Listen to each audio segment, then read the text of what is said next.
Bagaimana cara supaya kita tidak gelisah dan ridha menerima semua takdir yang Allah berikan kepada kita? Teman-teman semua, supaya kita dalam keadaan yang tenang, gak ada cara lain selain ala bidzikrillah tatma'innul qulub. Kita ingat Allah dan insya Allah hati kita menjadi lebih tenang. Banyak berzikir kepada Allah Subhanahu wa taala, banyak mengingat-ingat Allah lewat hati kita, lewat lisan kita, lewat apapun yang kita lakukan. Kalau kita dalam keadaan yang dekat dengan Allah, semuanya akan baik-baik saja. Allah akan hilangkan kegelisahan kita, Allah akan hilangkan rasa takut kita, Allah akan menghapus air mata kita. Kalau kita bergantung pada diri kita sendiri, kadang-kadang kita nggak akan kuat.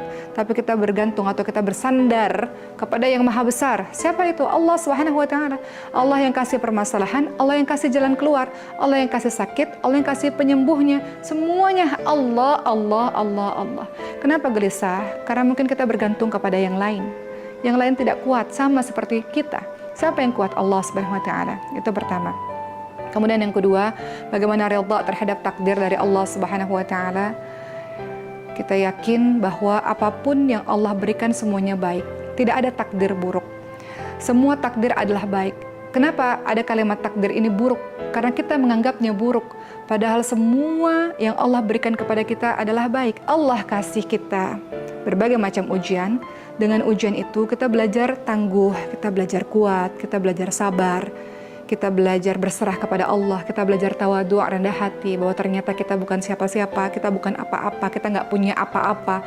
Allah bisa berkuasa, bertindak sesuka-suka Allah Subhanahu wa taala. Lewat apa kita bisa mendapatkan semua karakter itu? Lewat ujian-ujian yang Allah berikan. Ingatlah, kenapa kalau kita diberikan ujian kebahagiaan, kita terima. Namun ketika kita diberikan ujian kesedihan yang penuh air mata, kita lantas marah-marah kepada Allah Subhanahu wa taala. Bukankah dalam surah Al-Anbiya 35 Allah Subhanahu wa taala berfirman, "A'udzubillahi minasyaitonir rajim. Kullu nafsin dha'iqatul maut wa nabluukum bisyarri wal khairi fitnah wa ilainal turja'un." Semua yang bernyawa mati. Allah menguji kita kadang-kadang dengan kebaikan, kadang-kadang dengan keburukan yang dimaknai kadang-kadang dengan kebahagiaan, kadang-kadang dengan kesedihan. Begitulah cara Allah menguji kita. Semua kehidupan kita ini nggak bisa bahagia terus. Semua dalam kehidupan kita ini nggak bisa semua yang kita inginkan harus tercapai terus. Harus ada kita jatuh dulu, harus ada kita sakit dulu, harus ada kita terpuruk dulu untuk kita bisa kembali bangkit dan tahu bahwa yang menolong hanya Allah. Untuk kita bisa kembali menjadi orang yang membumi, untuk tidak terus melangit karena terus diberikan begitu banyak kebahagiaan oleh Allah Subhanahu wa taala. Jadi, kembali kepada Allah. Kata Allah Subhanahu wa taala, "A'udzubillahi minasyaitonir rajim. Ya ayyuhalladzina amanu ista'inu bis-sabri was-shalah." Kalau terjadi apa-apa kepada kita, minta pertolongan kepada Allah dengan sabar dan salat.